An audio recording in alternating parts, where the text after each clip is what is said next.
नमस्कार। आज हम कक्षा 10 राजस्थान का इतिहास एवं संस्कृति से जो मोस्ट पर्सन है उनकी चर्चा करेंगे। तो देखो, एक तो ये प्रश्न बन सकता है कि राजपूताना के किस राज्य ने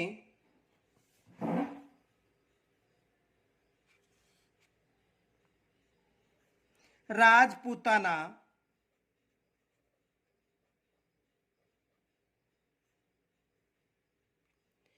के किस राज्य ने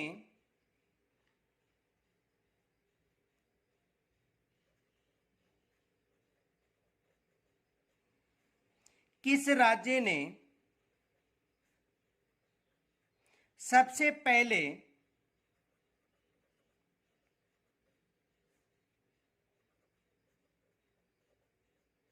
मुगलों की अधीनता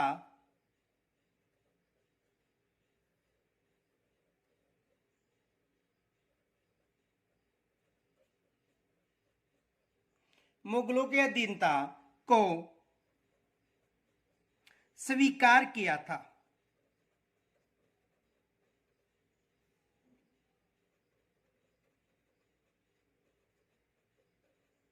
तो देखो, सबसे पहले मुगलों की यदि अधीनता की बात करें तो सबसे पहले मुगलों की जो अधीनता है वो किन्होंने स्वीकार की थी?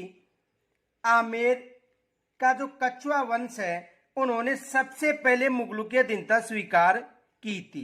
सबसे पहले मुगलों की अधीनता स्वीकार किन्होंने की थी? तो सबसे पहले मुगलों की अधीनता स्वीकार करने वाला जो राज्य था वो था कछुआ वंश।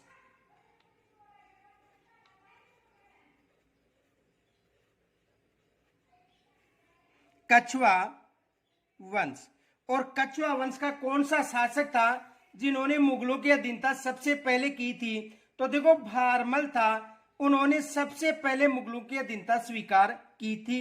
कछुआ वंश का शासक कौन था? भारमल।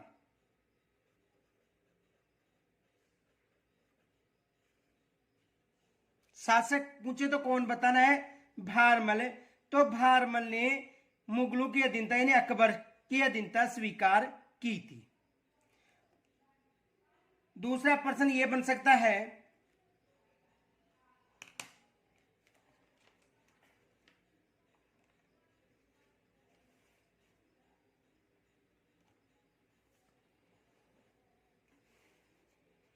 जयपुर राज्य के कारखानों के नाम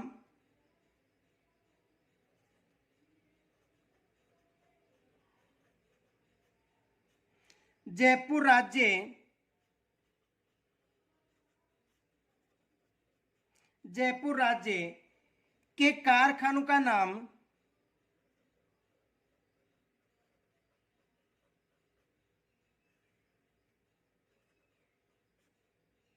कारखानों का नाम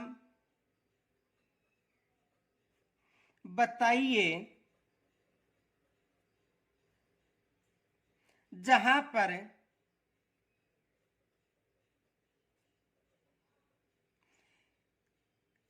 कलाकार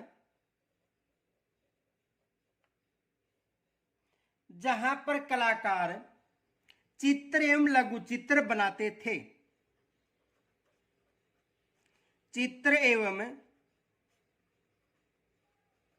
लघु चित्र बनाते थे।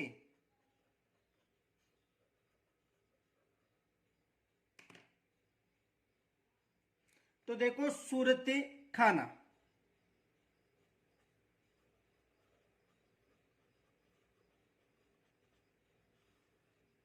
सूरत खाना।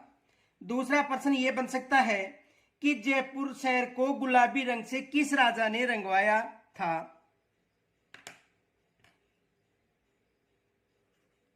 जयपुर शहर को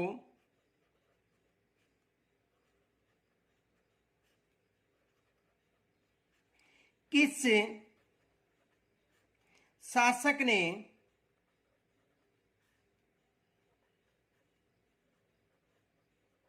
गुलाबी रंग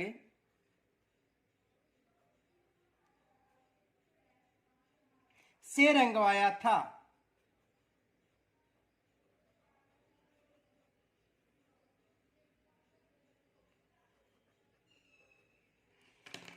तो देखो जयपुर शहर को राम सिंह द्वितीय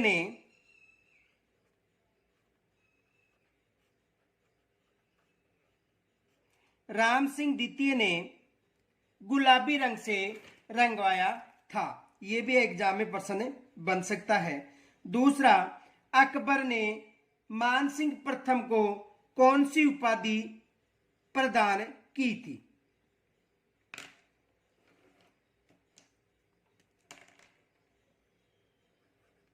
अकबर ने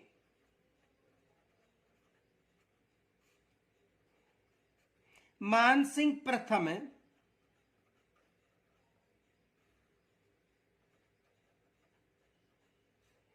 को कौन सी उपाधि दी थी?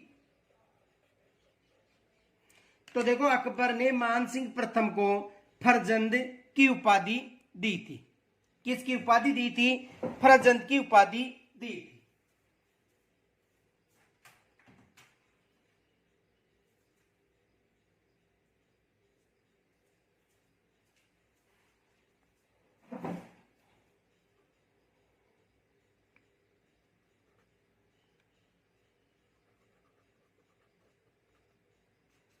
फरजंद का मतलब है बेटा।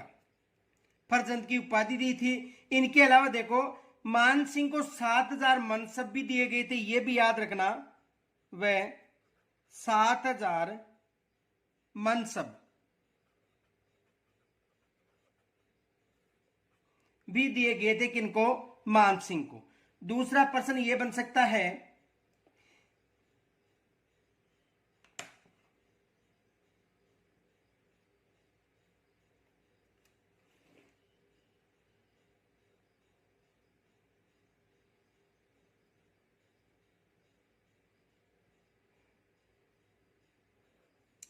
मिर्जा राजा जय सिंह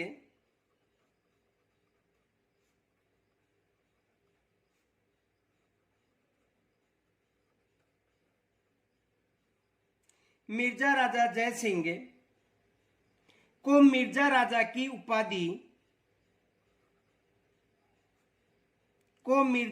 की उपाधि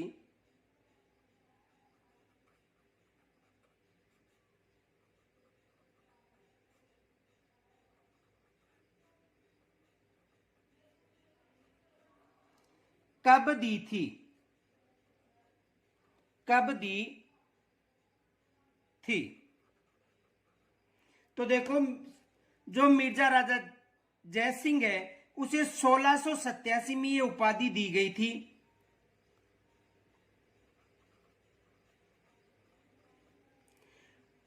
कब दी गई थी? 1687 में ये उपाधि दी गई थी।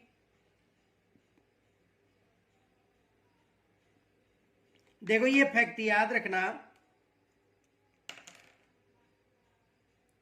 नोट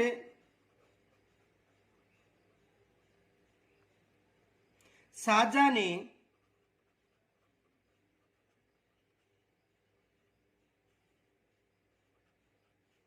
1637 में जयसिंह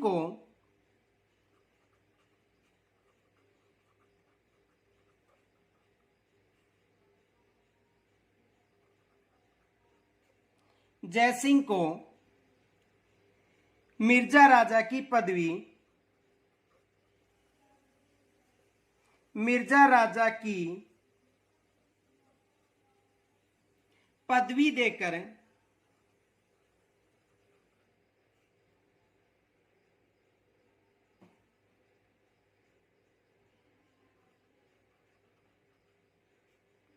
पदवी देकर सुजा के साथ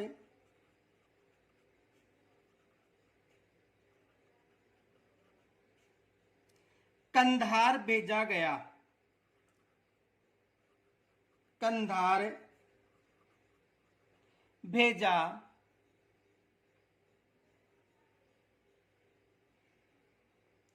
था। ये फैक्ट भी याद रखना, यहां से एग्जाम में प्रश्न बन सकता है। दूसरा प्रश्न ये बन सकता है कि पुरंदर की संधि कब हुई थी?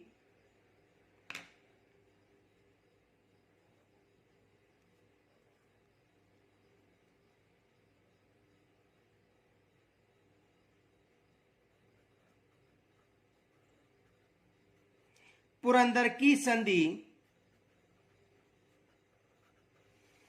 कब हुई थी?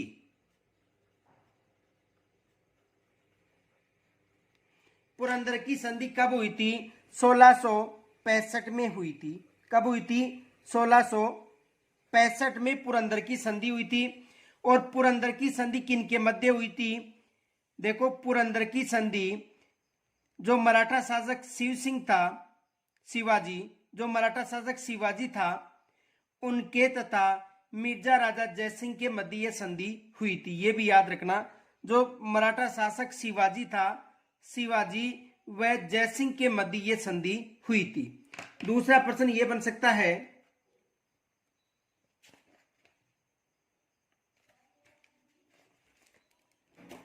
महाराणा प्रताप का राज्याभिषेक हुआ था। महाराणा प्रताप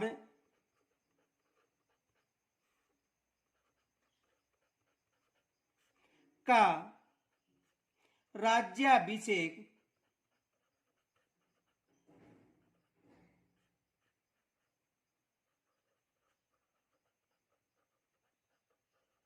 हुआ था। महाराणा प्रताप का राज्याभिषेक हुआ था। तो महाराणा प्रताप का राज्याभिषेक सबसे पहले गोगुंदा में हुआ था और उसके बाद में कहां पर हुआ था? कुंभलगढ़ में।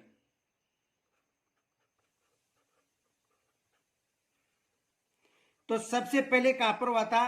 गोगुंदा में। और उसके बाद इसका जो राज्याभिषेक था वो कहां पर हुआ था? कुंभलगढ़ में। ये याद रखना कि पहले कहां पर हुआ था और बाद में कहां पर हुआ था। दूसरा प्रश्न ये बन सकता है,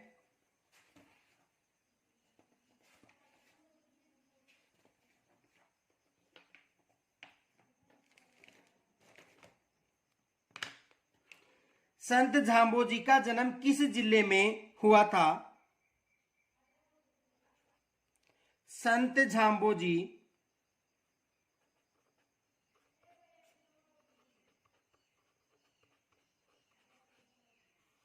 का जन्म किस जिले में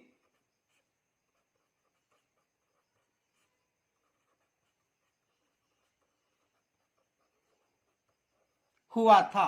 संत झाम्बोजी का जन्म किस जिले में हुआ था? तो इनका जन्म नागौर में हुआ था।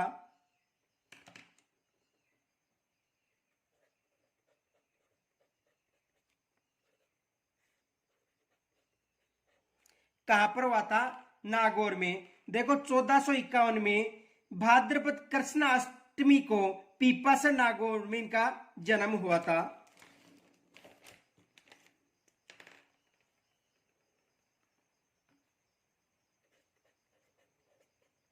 1451 में भाद्रपद कृष्ण अष्टमी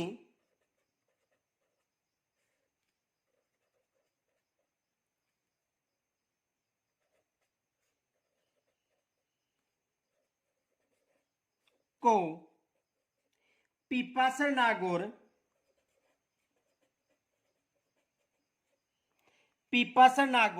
में इनका जन्म हुआ था। दूसरा प्रश्न यह बन सकता है कि झाम्बोजी ने 1485 में किस स्थान पर विश्नोई संप्रदाय का प्रवर्तन किया था? झाम्बोजी ने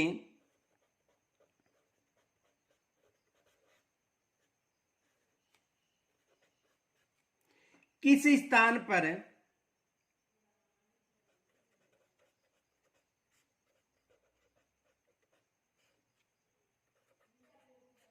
चौदह सौ पिचासी में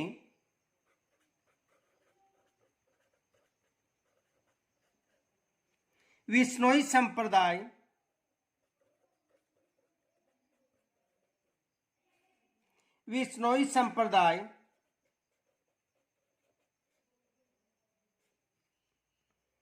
का प्रवर्तन किया था?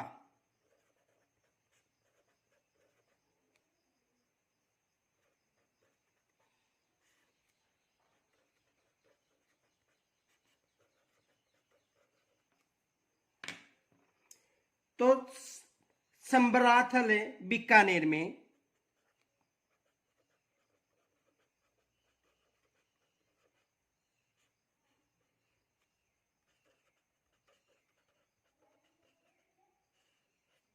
संबराथल बीकानेर में। दूसरा प्रश्न यह बन सकता है,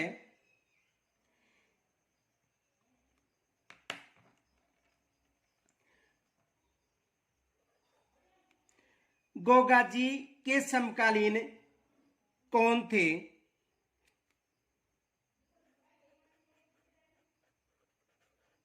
गोगाजी के समकालीन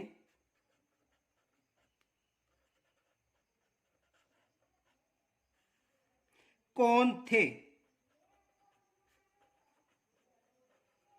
गोगाजी के समकालीन कौन थे? तो देखो, गोगाजी के समकालीन गोरखनाथ व महमूद गजनवी थे।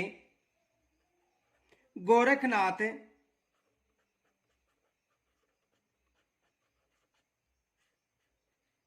व महमूद गजनवी समकालीन थे। और इनका जो मेला है भाद्र कृष्ण नवमी को आयोजित होता है। यदि मेला पूछा जाता है तो इनका मेला भाद्र कृष्ण नवमी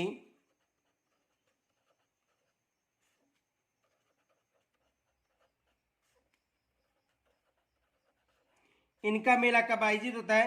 भाद्र कृष्ण नवमी को आयोजित होता है। इनके अलावा देखो, हिंदू इन्हें नागराज और मुसलमान इन्हें गोगा पीर के रूप में पूजते हैं, ये भी याद रखना।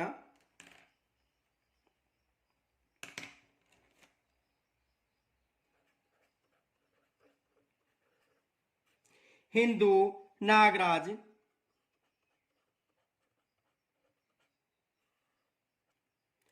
तो मुसलमान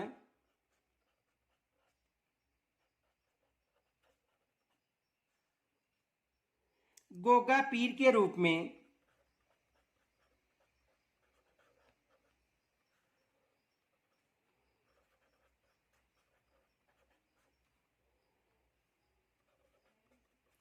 इनकी पूजा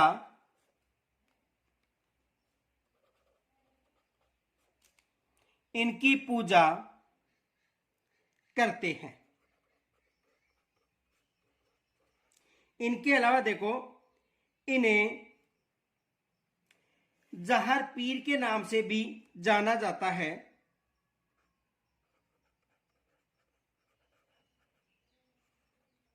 यह भी याद रखना, इन्हें जहर पीर के नाम से जाना जाता है। और यदि प्रश्न आ सकता है कि गोगाजी का जन्म स्थल ददरेवा को शीर्षमेड़ी और उनका जो समाधि स्थल है उसे दुर्मेड़ी के नाम से जाना जाता है, यह भी याद रखना। गोगाजी का जन्म स्थल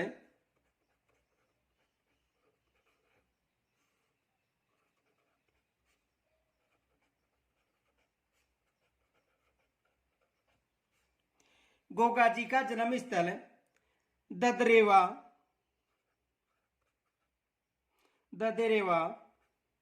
कहां पर है? चूरू में। शीर्षमेड़ी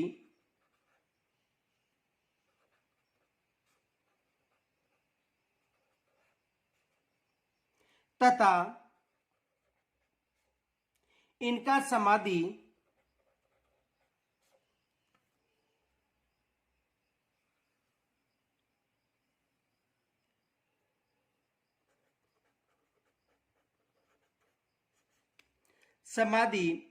स्थल दुर्मेड़ी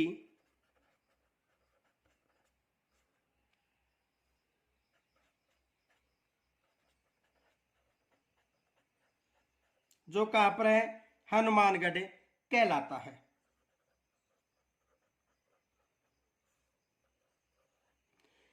दूसरा प्रश्न यह बन सकता है कि वीर तेजाजी का जन्म कहां पर हुआ था?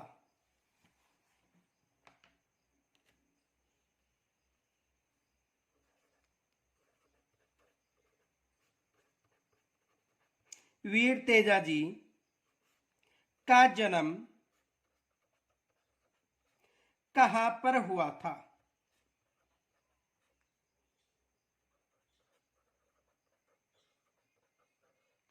वीर तेजाजी का जन्म कहां पर हुआ था? तो देखो, वीर तेजाजी का जन्म खरनाल नागौर में हुआ था।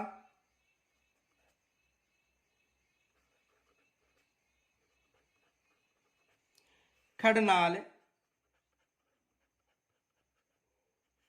नागौर कहां पर हुआ था?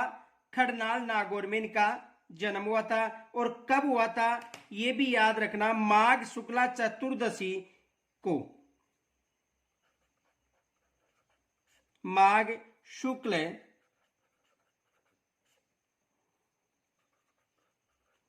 चतुर्दशी यानी 1073 ईस्वी में इनका जन्म हुआ था। किनका जन्म हुआ था? तेजाजी का। और तेजाजी की पत्नी का नाम था पेमल, ये भी याद रखना। यदि तेजाजी की पत्नी का नाम पूछे तो पेमल, और इनका ससुराल कहां पर था? पनेर था। ये भी याद रखना, एग्जाम में प्रश्न आ सकता है। इनके अलावा देखो, इनका जो प्रमुख जो मेला है वो सुरसुरा किशनगढ़ में भाद्र शुक्ल दशमी को आयोजित होता है।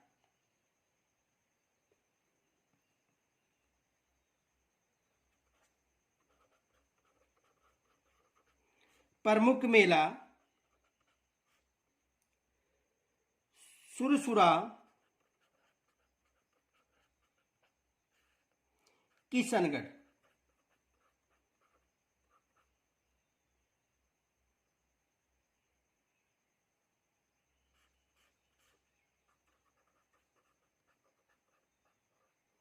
किशनगढ़ अजमेर में। तो इनका प्रमुख मेला सुरसुरा किशनगढ़ अजमेर में कब आयोजित होता है? तो भाद्रपद शुक्ला दशमी को।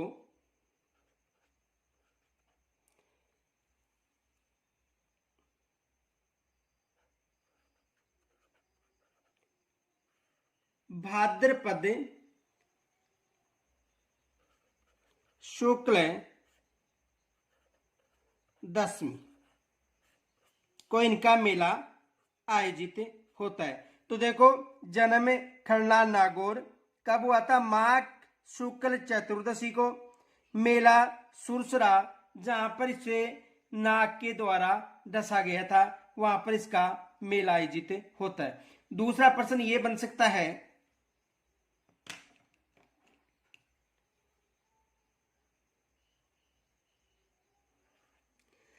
सर्पदंशित व्यक्ति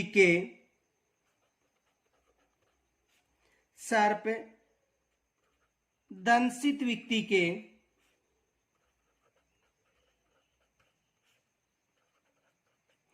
किस पैर पर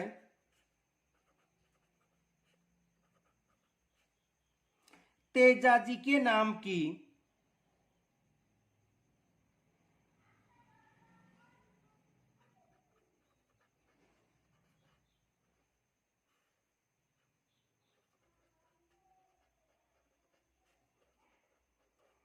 तेजाजी के नाम की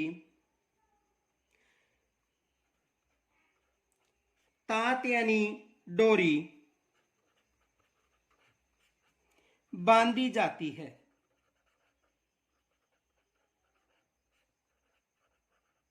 तो किस पैर पर? दाएं पैर पर।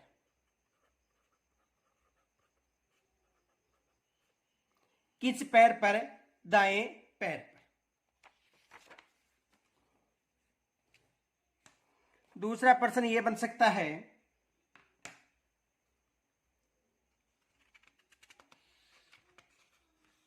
ग्रामीण लोग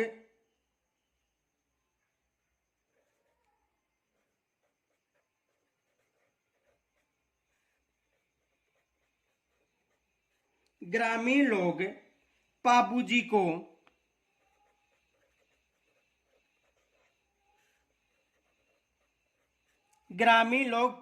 को किसके अवतार के रूप में मानते हैं? या किस अवतार के रूप में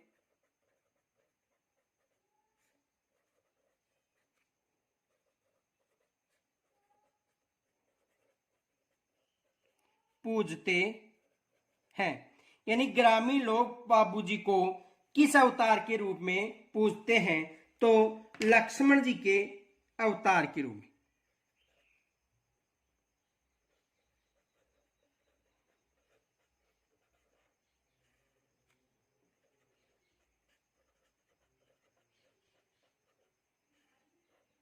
किसका अवतार? लक्ष्मण जी का अवतार। दूसरा प्रश्न, मारवाड़ में सर्वप्रथम ऊंट लाने का श्रेय किन्हें जाता है?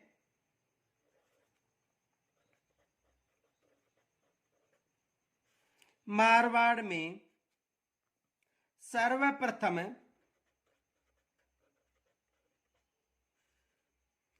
ऊंट लाने का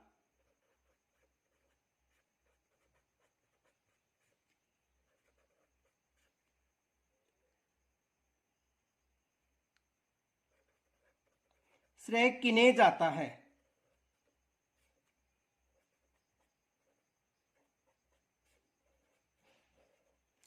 मारवाड़ में सर्वप्रथम ऊंट लाने का श्रेय किन्हें जाता है? तो किन्हें जाता है? पाबूजी को।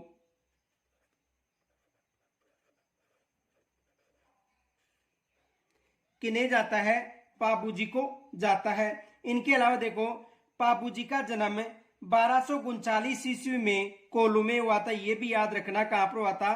कोल्लू में हुआ था। दूसरा प्रश्न देखो,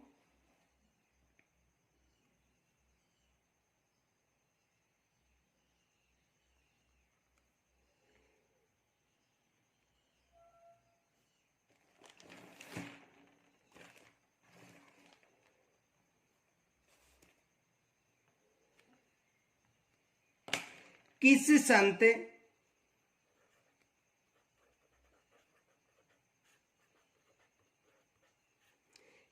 संत के अनुयायी किस संत ने अपने अनुयायियों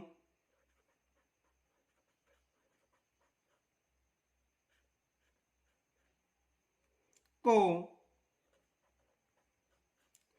29 सिद्धांतों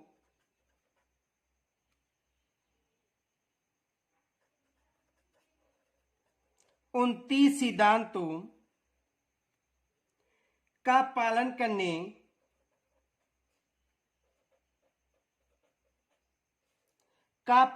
करने का आदेश दिया था?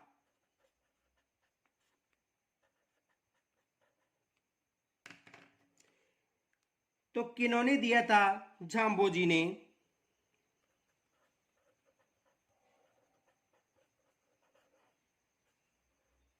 किन्होंने दिया था? झाम्बोजी ने। दूसरा प्रश्न यह बन सकता है कि संत पीपाजी का प्रमुख ग्रंथ कौन सा था? संत पीपाजी का प्रमुख ग्रंथ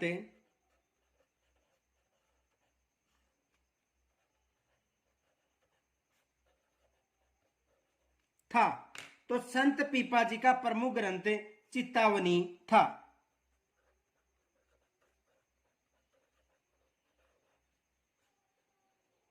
कौन सा ग्रंथ था? चित्तावनी। दूसरा प्रश्न देखो, इनके जो अन्य ग्रंथ कौन कौन से थे, यह आपको कमेंट्स के द्वारा बताना है कि इनके अलावा भी कोई ग्रंथ था या नहीं था। दूसरा प्रश्न देखो, जाम्बोजी के संत जाम्बोजी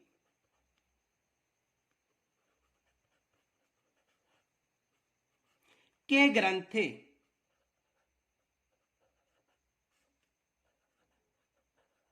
तो देखो, इनके कौन कौन से ग्रंथ थे? एक जंब संहिता,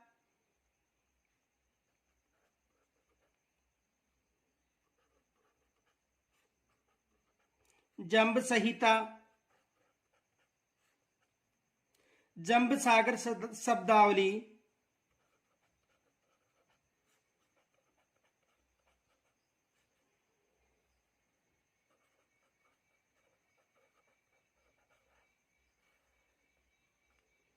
और विश्नोई धर्म प्रकाश।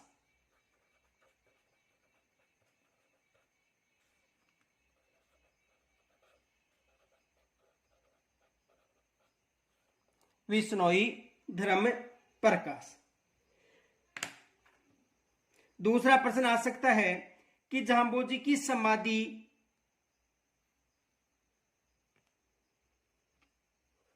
जाम्बोजी का समाधि स्थल था।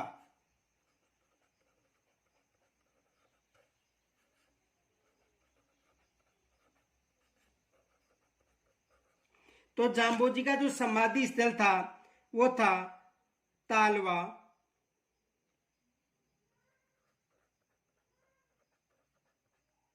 कहां पर था? तालवा। ये फैक्ट याद रखना। देखो,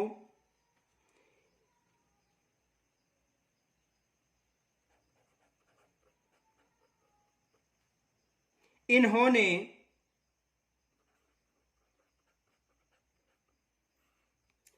1536 ईस्वी में लालासर गांव में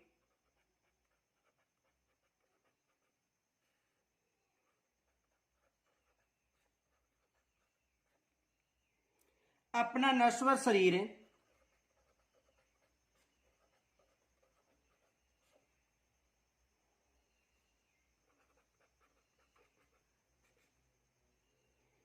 त्याग दिया था।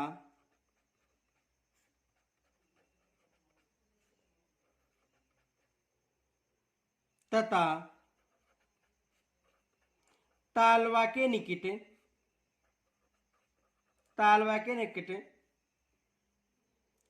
इनकी समाधि है।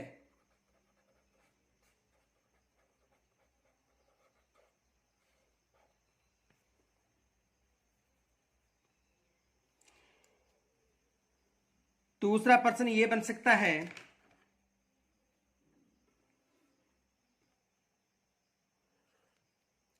मुकाम किसके लिए जाना जाता है?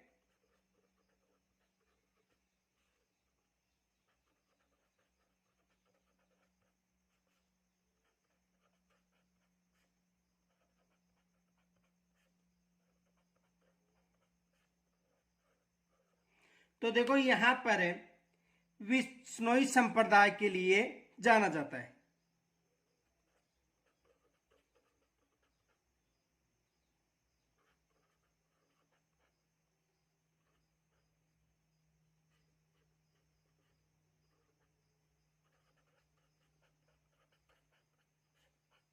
किनके लिए? विश्नोइयों के लिए जाना जाता है। दूसरा प्रश्न देखो, कतियासर बीकानेर में किन्होंने जीवित समाधि ली थी?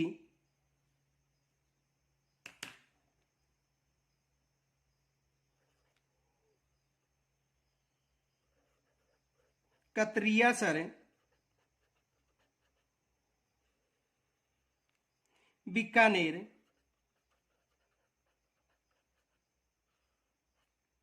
में किन्होंने जीवित समाधि ली थी?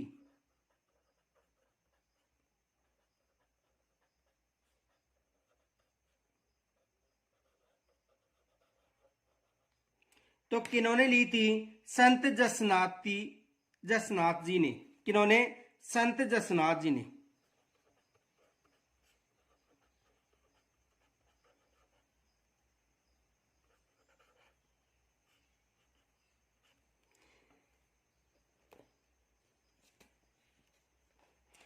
और इन्होंने देखो 12 वर्ष तक कठोर तपस्या कहां पर की थी? गोरखमालिया बीकानेर में। ये भी याद रखना।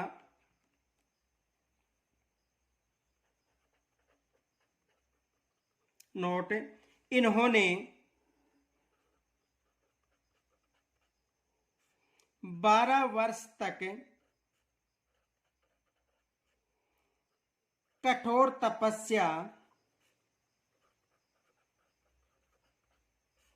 इन्होंने 12 वर्ष तक कठोर तपस्या गोरखमालिया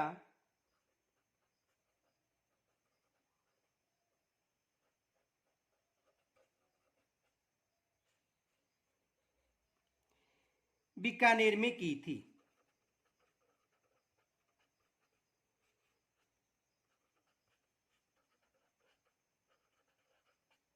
कहां पर की थी?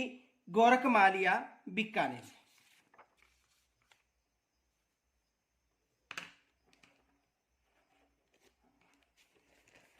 दूसरा प्रश्न यह बन सकता है,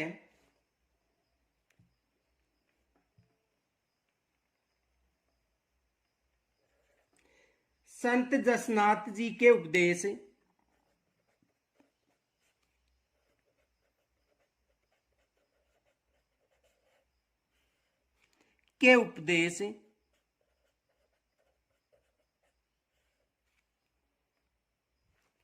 किन ग्रंथों में मिलते हैं?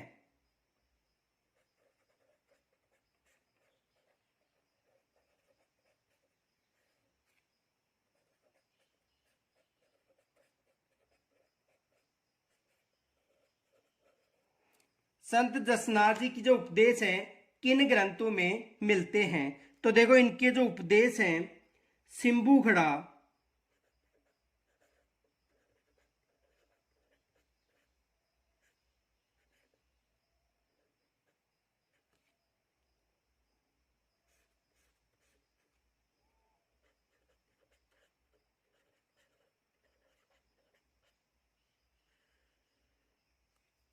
वह कोंडा में इनके उपदेश मिलते हैं। दूसरा देखो,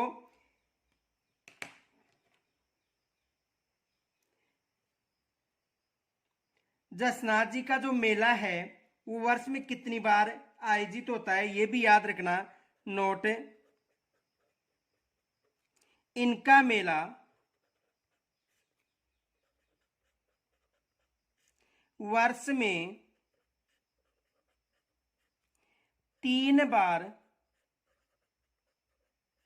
आयोजित होता है।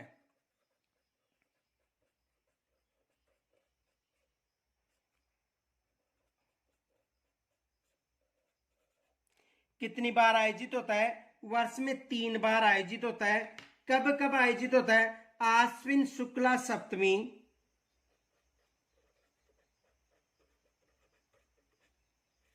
आश्विन शुक्ल सप्तमी। एक तो कब आयोजित होता है? आश्विन शुक्ल सप्तमी। दूसरा माघ शुक्ल सप्तमी,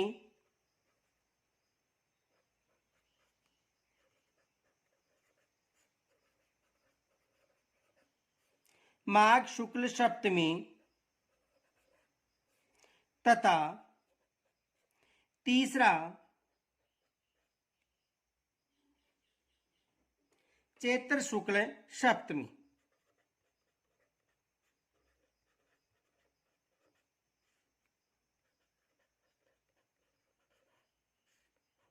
ये याद रखना, यहां से भी एग्जाम में प्रश्न बन सकता है। दूसरा प्रश्न ये बन सकता है, राजस्थान में धार्मिक आंदोलन का श्री गणेश करने का श्रेय किसको है?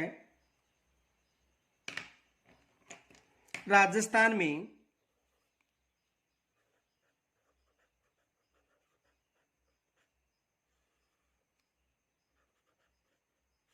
धार्मिक आंदोलन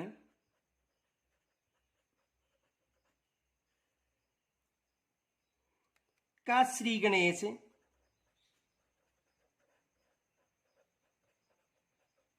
या प्रारंभ करने का श्रेय किसको है?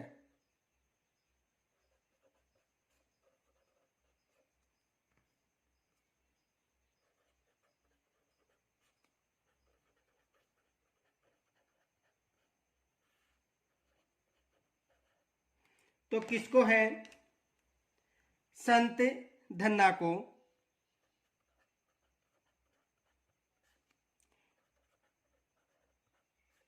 किनको है? संत धन्ना को है। और संत धन्ना का जन्म कहां पर आता है? ये फैक्ट याद रखना, नोट। संत धन्ना का जन्म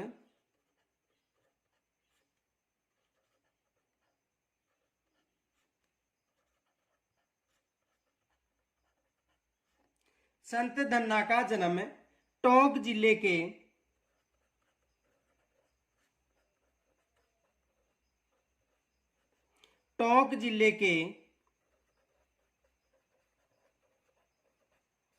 धुवन गांव में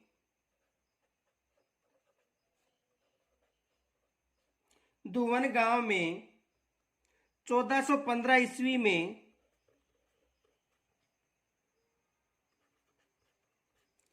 जाट परिवार में हुआ था।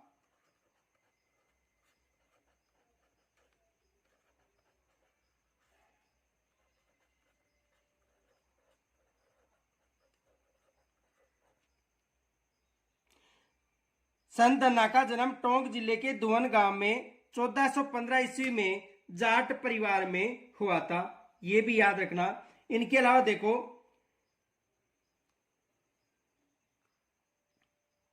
एक फैक्ट और याद रखना, संत पीपा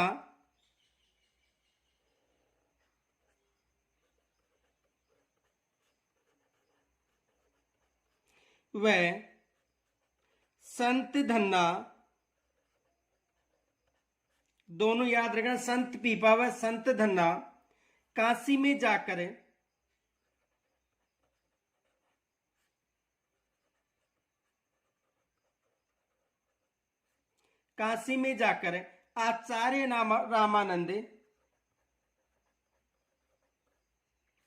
आचार्य रामानंद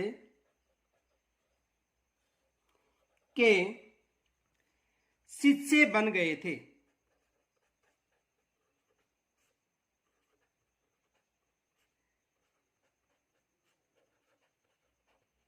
दोनों कहां पर शिष्य बन गए थे?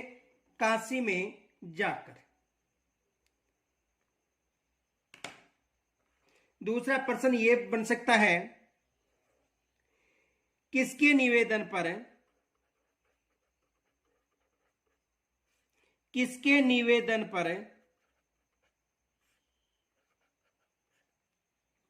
आचार्य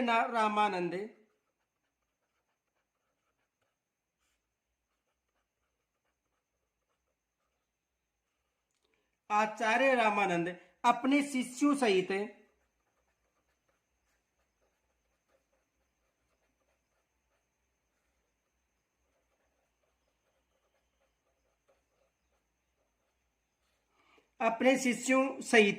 द्वारिका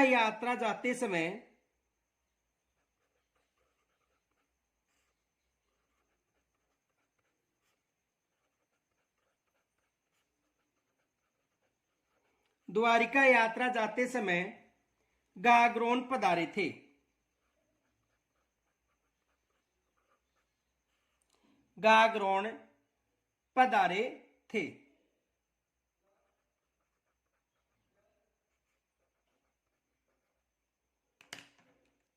तो संत पीपा जी के निवेदन पर,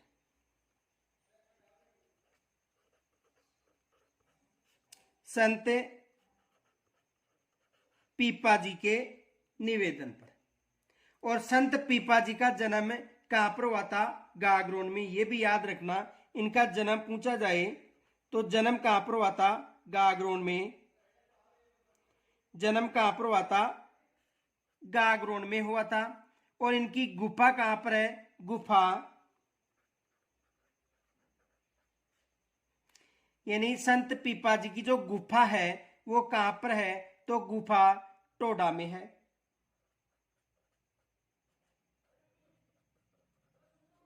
यह भी याद रखना, यहां से भी एग्जाम में प्रश्न बन सकता है। दूसरा प्रश्न यह बन सकता है, किस संत का जन्म मेवात प्रदेश में हुआ था? किस संत का जन्म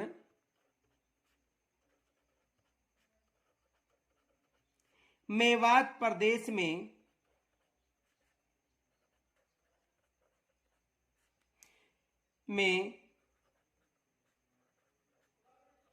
हुआ था?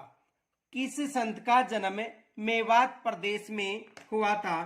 तो देखो, किस संत का जन्म मेवात प्रदेश में हुआ था? संत लालदास जी का जन्म,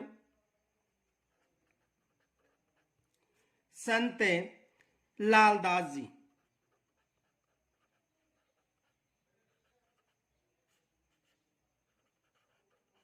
संत लालदास जी का जन्म कहां पर हुआ था? मेवात प्रदेश में हुआ था। और इनका जो संबंध था धौली धूप गांव से था, ये भी याद रखना। देखो एक फैक्ट याद रखना, नोट।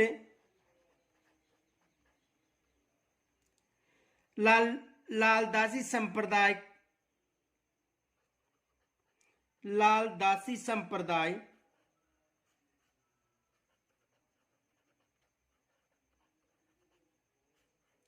लालदासी संप्रदाय के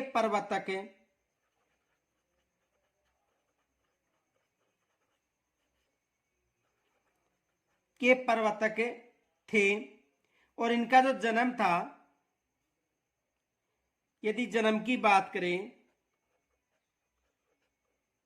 तो इनका जन्म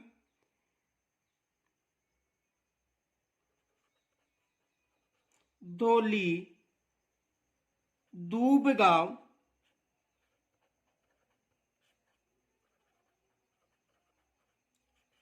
अलवर में हुआ था। और कब हुआ था? 1504 में। और श्रावण कृष्ण पंचमी को, श्रावण कृष्ण पंचमी को इनका जन्म हुआ था। ये फैक्ट भी याद रखना। दूसरा प्रश्न देखो,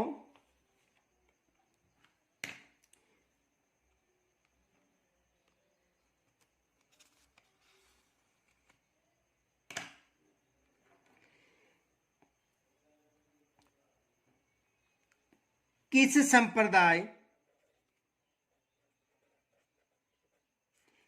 संप्रदाय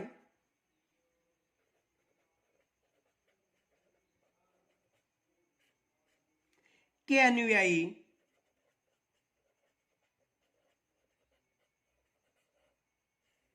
मेव थे?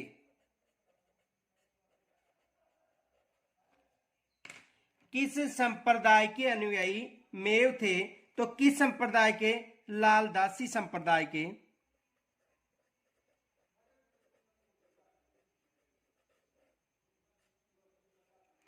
किस संप्रदाय के? लालदासी संप्रदाय के अनुयायी मेव थे। दूसरा, निरंजनी संप्रदाय के संस्थापक थे।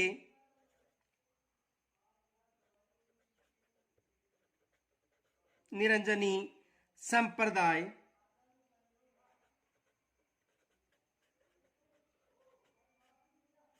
के संस्थापक थे।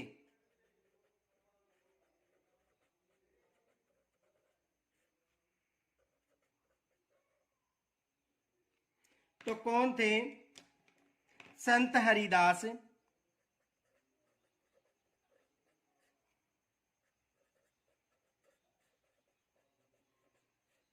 कौन थे? संत हरिदास। और संत हरिदास का मूल नाम भी पूछा जा सकता है। तो देखो इनका जो मूल नाम था,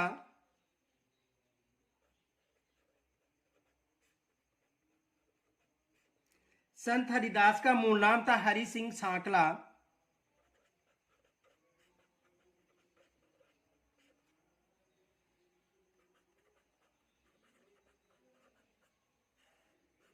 मूल नाम क्या था? हरि सिंह सांकला।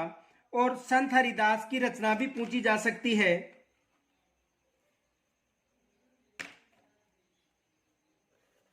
संत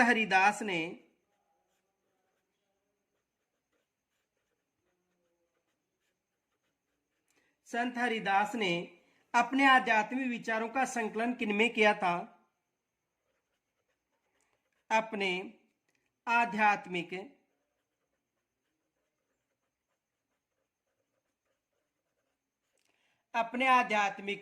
विचारों का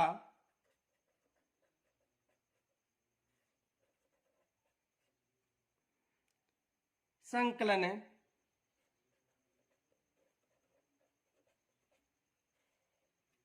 किसमें किया था?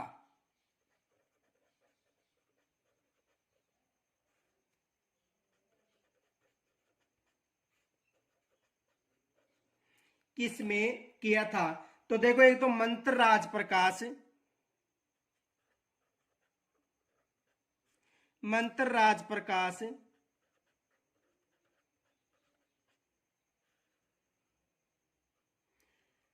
और हरिपुर की वाणी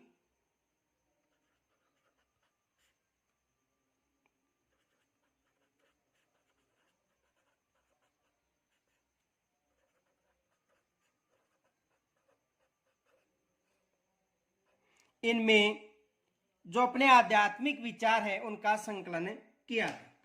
दूसरा प्रश्न देखो, राजस्थान का कबीर किसे कहा जाता है?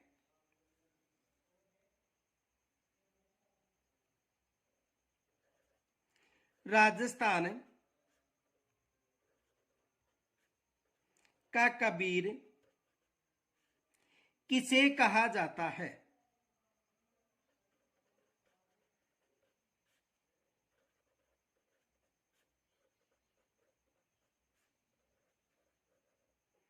तो राजस्थान का कबीर दादू दयाल को कहा जाता है।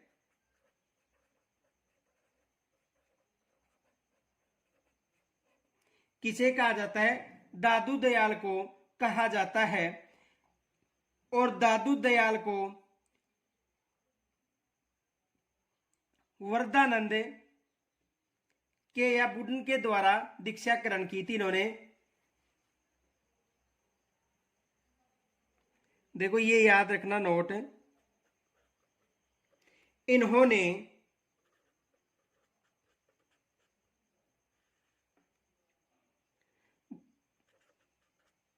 बुद्धन यानी वृद्धानंद से दीक्षा ग्रहण की थी।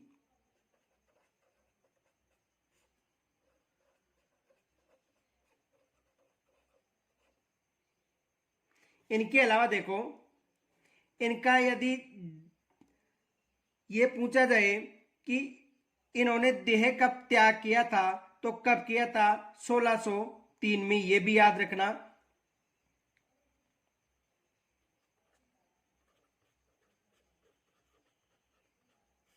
देह त्याग कब किया था? 1603 में। दूसरा प्रश्न ये बन सकता है, संत दादू दयाल ने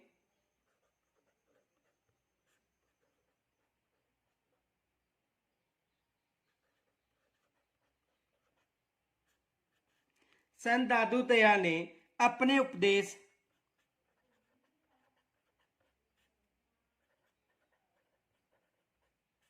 किस भाषा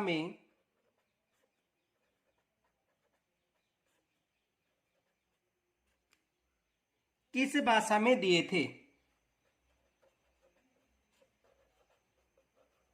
अपने उपदेश किस भाषा में दिए थे? तो देखो कौन सी भाषा थी? सद्दू कड़ी भाषा,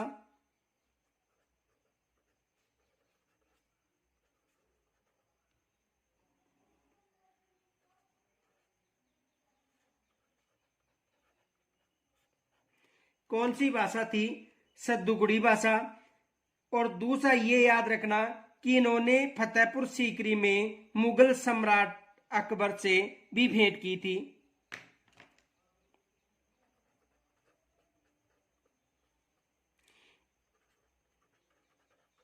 इनकी भेंट अकबर से कब हुई थी? 1585 में। यह भी याद रखना कब हुई थी? 1585 में अकबर से फतेहपुर सीकरी, जो कहां पर है? उत्तर प्रदेश में हुई थी।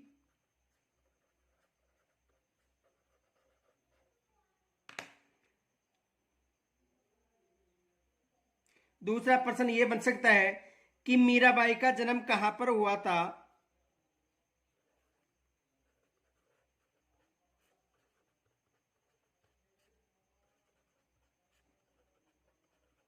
मीराबाई का जन्म कहां पर हुआ था?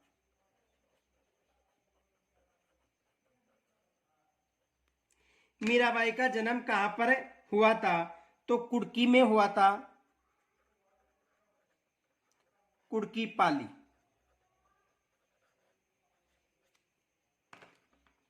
दूसरा प्रश्न ये बन सकता है कि राजस्थान की राधा किसे कहा जाता है?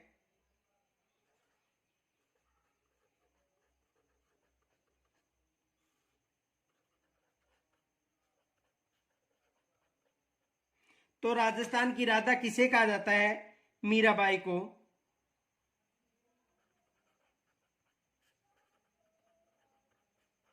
किसे कहा जाता है? मीराबाई को कहा जाता है। और मीराबाई के पिता कौन थे? देखो पिता पूछा जाए तो मीराबाई का पिता कौन था? रतन सिंह।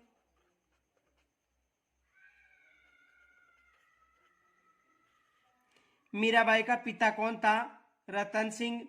इनके अलावा देखो इनका विवाह किनसे हुआ था? राणा सांगा के ज्येष्ठ पुत्र भोजराज के साथ। इनका विवाह किनके साथ हुआ था? भोजराज के साथ। और अंतिम समय कहां पर व्यतीत किया था? तो देखो अंतिम समय की बात करें,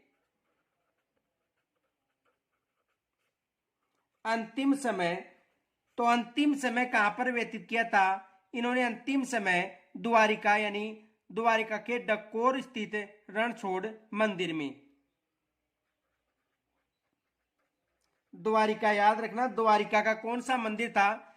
द्वारिका के डाकोर स्थित रणछोड़ मंदिर में। दूसरा प्रश्न यह बन सकता है कि राजस्थान की द्वितीय मीरा किसे कहा जाता है? राजस्थान की द्वितीय मीरा, राजस्थान की द्वितीय मीरा किसे कहा जाता है?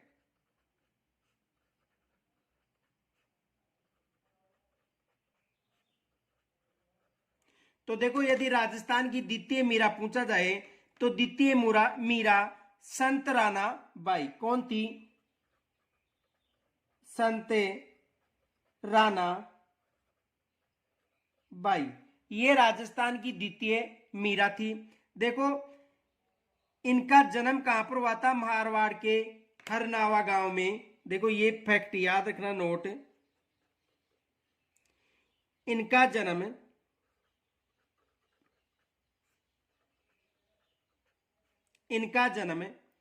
मारवाड़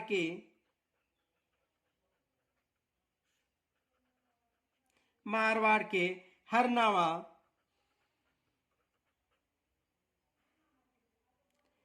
यानी मकराना के पास है।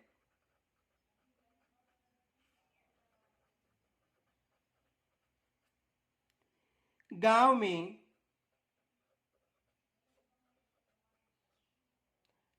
में बैसाख शुक्ला तृतीया को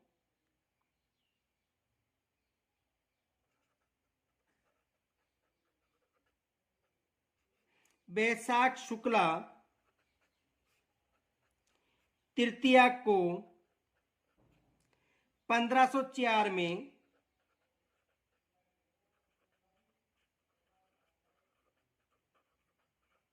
हुआ था। कब हुआ था? यानी इनका जन्म मारवाड़ के हरनावा गांव यानी मकराना के पास बैसाख शुक्ला तृतीया को 1504 में हुआ था। और उन्होंने समाधि कब ली थी? तो देखो समाधि फाल्गुन त्रयोदशी को ली थी। यदि समाधि की बात करें तो देखो